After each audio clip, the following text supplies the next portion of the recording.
How to get wild cards on Monopoly Go. Now, based on my experience, the technique that I'm using is actually nothing. So what I did on my end is I just play along the game every day, and you'll just have to max out this multiplier into the max points, such as maybe 10 or 5. There you go.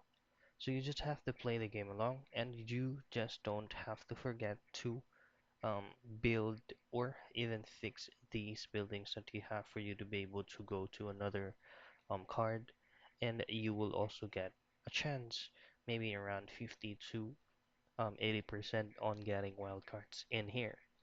Now, the other thing that you can do is to participate into any events such as deals, or you will also have to redeem any um, activities from these points, key points right here, and you would also need to log in every day, so you will get those everyday rewards or the daily rewards.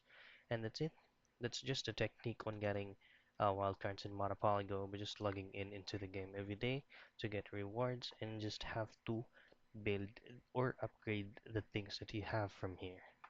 That's it.